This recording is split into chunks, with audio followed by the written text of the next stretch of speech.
मैयत को फ़ायदा देने वाले अमाल क्या है? बहुत सारे लोग सवाल करते। ठीक है, अब किसी का इंतकाल हुआ, अब हम उनको सवाब पहुंचाना चाह रहे, तो मैयत को फ़ायदा किन किन चीज़ों का होता, सवाब, ईसाले सवाब किन किन चीज़ों का हम पहुंचा सकते, क्या जायज़ क्या जायज़ नहीं। चलो, पहली चीज़ नंबर 1, मरने वाले को सवाब मिलता है मुसलमान की दुआ से। मुसलमान जब दुआ करता है तो उसका फ़ायदा होता है। दलील बैहक़ी की रिवायत, अल्लाह के रसूल सल्लल्लाहु अलैहि वसल्लम ने फरमाया, ख़बर में मैयत की मिसाल डूबने वाले और फरियाद करने वाले की तरह है, जो अपने माँ बाप, भाई या किसी दोस्त की दुआ का मुंतज़िर रहता है। बेशक अहले दुनिया की दुआ से अल्लाह ताला अहले क़ुबूर को पहाड़ों के बराबर अजर देता है। मुर्दों के लिए जिंदों का बेहतरीन तोहफ़ा इनके लिए इस्तग़फ़ार करना है, दुआ करना, ये तोहफ़ा है। मुर्दों के लिए सवाब पहुंचाने का पहला तरीक़ा दुआ। एक दूसरी दलील भी देता हूँ मैं, वो ये है, अल्लाह के रसूल सल्लल्लाहु अलैहि वसल्लम बक़ी क़ब्रिस्तान जाते और वहाँ के जितने भी शहीद हुए, जितने भी मर चुके, उन ख़बर वालों के लिए अल्लाह के रसूल सल्लल्लाहु अलैहि वसल्लम दुआ करते। ये हदीस मुस्नद अहमद में मौजूद है। तो इन दोनों हदीसों से क्या मालूम हुआ, मरने वालों को सवाब पहुँचाने का एक तरीक़ा क्या करना होगा, दुआ। दुआ कर सकते, जायज़ अमल है, राइट। दूसरा तरीक़ा, सालेह औलाद, यानी नेक औलाद जो भी नेकी करेंगे उसका सवाब अल्लाह ताला डायरेक्ट उनको पहुँचा देता। जो भी नेकी करे, माँ बाप का इंतकाल हुआ तो उनकी औलाद, उनकी बेटियां या उनके बेटे जो भी नेकी करेंगे, क्यों? क्योंकि उनकी औलाद के ऊपर मेहनत करे, उनकी तरबियत करे, उनको नेक बनाए, साले बनाए, अच्छे बनाए, इसके ऊपर किसकी मेहनत थी? माँ बाप की। तो अब वो माँ बाप की ही कोशिश है औलाद, इसलिए औलाद जितने नेकी के काम करेंगे वो डायरेक्ट अल्लाह ताला पहुंचा देता। तुम अब नीयत करके दो, नाम बोल के दो, नाम बता के देना, ये कुछ भी ज़रूरत नहीं है। बहुत सारे लोग सवाल करते हैं, नहीं मौलवी साहब हम नाम बोल के देना क्या, हमारे अम्मी को सवाब मिलना, बोले तो हम कपड़े देना चाह रहे, हम ये देना चाह रहे। देखो भाई, तुम अगर औलाद है, तुम्हारे माँ बाप को सवाब पहुँचाना चाह रहे, तुम चलते चलते किसी गरीब को 1 रुपया दे दिए, 10 रुपये दे दिए, मस्जिद बना दिए, मदरसा बना दिए, हाँ, किसी बेवा का, यतीम का सहारा बन गए, तुम किसी को अच्छी बात बोल दिए, किसी को कुरान सिखा दिए, तुम नमाज पढ़ लिए, रोज़ा रख लिए, तुम जितनी नेकियां करेंगे बराबर सवाब तुमको भी मिलता, तुम्हारे माँ बाप को भी मिलता। अलग से बोलने बताने की कोई ज़रूरत नहीं, पहली चीज़।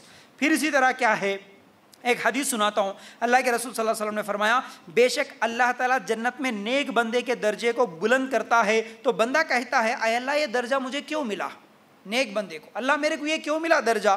तो अल्लाह ताला फरमाते हैं, तुझे तेरे लिए तेरे बेटे के इस्तग़फ़ार के ज़रिए से ये चीज़ हासिल हुई। इब्ने माजा की रिवायत। तो माँ बाप के नेकियों में भी इजाफा होता, दर्जे बुलंद होते, कब? बेटे या औलाद उसके नेक काम करेंगे तो, ठीक है ना। तो ये दूसरी चीज़ है। तीसरी चीज़ क्या है, मरने वाले को जो सवाब मिलता है, सही बुखारी की रिवायत के मुताबिक, अगर मरने वाले के ज़िम्मे कुछ रोज़े रह गए हैं, वो रोज़ा नहीं रख सका, तो उसकी औलाद उसकी तरफ से रोज़ा रख सकती है, ठीक है।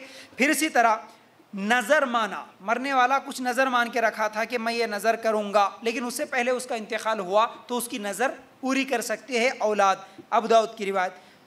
और एक चीज़, पांचवी चीज़ ये है कि अगर हज करना बाकी रह गया था, मर गया, हज नहीं करा, तो माँ बाप की तरफ से बेटे उसकी तरफ से हज कर सकते हैं। ये रोज़ा रखना, नज़र पूरी करना और हज करना, इनका सवाब मिलेगा मरने वाले को, वो भी उनकी ज़िम्मे थी, तो इस बात को याद रख ले। अच्छा, छठवीं चीज़ क्या है, सदका करने से भी मरने वाले को सवाब मिलता है। सदका करना कैसे? एक आदमी नबी करीम सल्लल्लाहु अलैहि वसल्लम से सवाल किया, अल्लाह के रसूल सल्लल्लाहु अलैहि वसल्लम, मेरी वालिदा, मेरी अम्मी अचानक मर गई, मेरी माँ का अचानक इंतकाल हुआ, मेरा ख्याल है अगर इसे बात करने का मौका मिलता तो वो ज़रूर सदका खैरात करती। उसको बात करने का मौका नहीं मिला, अचानक मौत आ गई, तो मुझे एक उम्मीद है कि मेरी माँ को अगर बात करने का मौका मिलता तो वो ज़रूर कुछ ना कुछ सदका खैरात करती। तो अगर मैं इसकी तरफ से सदका करूँ तो सवाब मिलेगा क्या? सवाल किया अल्लाह के रसूल सल्लल्लाहु अलैहि वसल्लम से। अल्लाह के रसूल सल्लल्लाहु अलैहि वसल्लम ने कहा कि हाँ, तू सदका कर, तेरी माँ को उसका सवाब मिलेगा। सही बुखारी की रिवायत। तो अब यहाँ पर इन तमाम हदीस से जो बात मालूम होती है वो ये है, और इसमें शेख अलबानी का फतवा भी है, सिर्फ औलाद का मिलता है, यानी औलाद सदका करे तो सवाब मिलता, दूसरे लोग सदका करे तो उसको सवाब नहीं मिलता। ये बात याद रखो।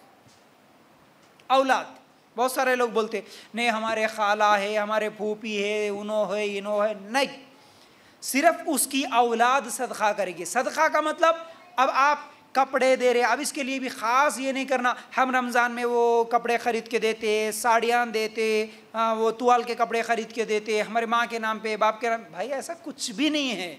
आप कभी भी दो, रमज़ान में दो, बकरीद में दो, चलते चलते फिरते फिरते दो, कभी भी कुछ भी दो, कपड़े दो, पैसे दो, घर की कोई ज़रूरत की चीज़ें दे दो, कोई भी सदका करो, कोई भी अच्छा काम करो, कुछ भी खैरात करो, ख़ास नहीं है इसमें। कहीं पर पानी का इंतज़ाम करा दो, कहीं फिर मस्जिद बना दो, कुछ भी करो, लेकिन औलाद अगर करेगी तो उसका सवाब मिलता।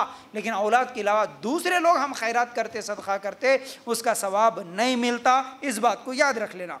फिर इसी तरह अल्लाह के रसूल सल्लल्लाहु अलैहि वसल्लम ने फरमाया, जब इंसान मर जाता है तो 3 आमाल के सिवा उसके तमाम आमाल मुनक़ता हो जाते हैं। मरने के बाद इंसान को 3 चीज़ों का सवाब मिलता है। यह हदीस में और वाज़ेह है, बात सुनो। हमारे मरने के बाद हमको सवाब मिलना बोले तो ये 3 काम अभी से कर लेना है। क्या करना है? पहली चीज़ सदक़ाए जारिया, दूसरी चीज़ ऐसा इल्म जिससे लोग फ़ायदा उठाते हो, तीसरी चीज़ नेक और सालेह औलाद जो दुआ करती हो। सही मुस्लिम की रिवायत। अब इसमें एक चीज़ में बता दिया, हमारी औलाद अगर हमारे लिए दुआ करे और हमारी औलाद जो भी अच्छा काम करे उसका सवाब हमारे को मिल जाता है। एक चीज़ वाज़े। दूसरी चीज़ क्या है इस हदीस में? ऐसा इल्म जिससे लोग फ़ायदा उठा रहे हैं। हमको सूरे फातिहा आता है, किसी को सूरे फातिहा पढ़ने नहीं आता, आप सिर्फ एक सूरे फातिहा उसको सिखा दिए, अगर वो जितने दिन जिंदा रहा उतने दिन अगर वो सूरे फातिहा पढ़ता रहा तो उसका सवाब उसको मिलता रहेगा। समझ रहे? ये मिसाल दिया मैं आपको, आप तवज्जो के साथ सुनिए। क्या है? अगर किसी को कुरान पढ़ने नहीं आता था, आपने क्या किया? उसको कुरान सिखा दिया। किसी को तजवीद पढ़ने नहीं आता था, आप तजवीद सिखा दिए। किसी को हदीस पढ़ने नहीं आता था, आप हदीस पढ़ा दिए। इस तरह कोई भी ऐसा इल्म आपने सिखाया, आप बयान करें, आप लोगों को बुलाए, आप लोगों को सुधारने की कोशिश करें, आप इज्तिमात कराए, ठीक है, आप लोगों को सीधे रास्ते पे लाने की जो भी कोशिश करे, जो भी इल्म सिखाए, आपके ज़रिए से जितने लोग सीधे रास्ते पे आएंगे। आप किसी को नमाज का तरीक़ा सिखा दिए, आप किसी को दुआएं सिखा दिए, तो ज़िंदा रहे जब जो भी इल्म सिखाते, मरने के बाद उसका सवाब मिलता रहेगा, मिलता रहेगा। इस बात को ज़हन में रख लो। 2 चीज़ें हो गई। तीसरी चीज़ अल्लाह के रसूल सल्लल्लाहु अलैहि वसल्लम ने इस हदीस में जो बताया, सदक़ाए जारिया, जैसा कि मैं पहले से बोलते आ रहा हूँ, सदक़ाए जारिया का मतलब हम जिंदा रहे जब जो भी सदक़े का काम करेंगे। मिसाल के तौर पर हम एक जगह कोई दरख्त लगा दिए, अब उस दरख्त के साए से जितने लोग सुकून और ठंडक महसूस करेंगे उसका सवाब हमको मरने के बाद मिलेगा। हम मस्जिद बना दिए, उस मस्जिद में जितनी देर तक, जितने दिन तक इबादत होती रहेगी उसका सवाब हमको मिलेगा। हम किसी जगह पर पानी का इंतज़ाम कर दिए जहाँ पानी नहीं था, तो जितने दिन तक इस दुनिया में उस पानी से लोग फ़ायदा उठाएंगे उसका सवाब मिलता रहेगा। किसी मस्जिद में हम कुरान रख दिए ख़रीद के, उस कुरान को जितने लोग जितने दिन तक पढ़ते रहेंगे उसका सवाब हमको मिलेगा। तो सदक़ाए जारिया, कोई भी ऐसा काम जो अपनी ज़िंदगी में हम लोगों ने किया हो उसका सवाब हमको मरने के बाद मिलते रहता। समझ रहे ना? ये सब चीज़ें जहन में रख लेना है। मरने के बाद सवाब मिलने के ये आमाल है। लेकिन इसके अलावा जैसा कि अभी एक हदीस में है, इब्ने माजा की रिवायत, मस्जिद की तामीर करना, इससे भी क्या है? सवाब मिलते रहता। इसके अलावा मरने के बाद हम कुरान ख़ानी कराते, हम आयत करीमा पढ़ा देते, हम पढ़े सो कुरान हमेशा उनको बख्शते। हर शब मेराज को, जगने की रात को, शब बारात को हम कुरान पढ़ के सवाब पहुँचाते। हम आयतल कुर्सियाँ पढ़ते, हम वो चिंचों पे पढ़ते, गुटलियाँ पे पढ़ते। ये तमाम चीज़ों का सवाब मरने वाले को नहीं मिलता। याद रखो, मिलने के कौन कौन सी चीज़ें हैं अल्लाह के रसूल सल्लल्लाहु अलैहि वसल्लम ने वाज़े कर दिया। ये चीज़ें हैं, इसका सवाब तुम्हारे मुर्दों को, मरने वाले को मिलता। तो बस वही चीज़ों का मिलता। उसको छोड़ के हम अपनी तरफ से कुछ कर ले के ये समझना कि इसका भी मिलता होगा, हमारे माँ बाप को हम ये भी पहुँचाते वो भी पहुँचाते, नहीं पहुंचता, नहीं मिलता। इस बात को जहन में रख लो। तो ये तमाम हदीसों से ज़्यादातर असल में हम लोगों को मालूम हुआ वो ये है, इंसान अपनी ज़िंदगी में ज़िंदा रहते वक्त जो अच्छा काम करके गया उसका मिलता, उसको सवाब, अलग से कोई नहीं मिलता। अच्छा काम औलाद के ऊपर मेहनत करा उसका सवाब मिलता, खुद जिंदा रहे जब इल्म सिखाया उसका मिलता, खुद जिंदा रहे जब कोई मस्जिद पानी वगैरह का इंतज़ाम कर दिया उसका मिलता। तो हमको क्या करना है, ऐसे काम अभी से कर लेना है जो हमारे मरने के बाद हमको काम आ सके। लेकिन हम इसको छोड़ के जो हमारे को काम आने वाली चीज़ नहीं है उस पर लाखों रुपए खर्च कर लेते हैं, घरों के लिए, कपड़ों के लिए, शादियों के लिए, फंक्शनों के लिए, बर्थडे पार्टीज़ के लिए, किस किस के लिए लाखों रुपए डाल दे रहे हैं, आज लाखों रुपए डाल दे रहे हैं। अगर उसकी जगह ये खैर के काम कर लेते तो ये मरने के बाद भी इंसान को हमेशा सवाब मिलने वाले काम है। तो बहरहाल इस चीज़ को जहन में रखो।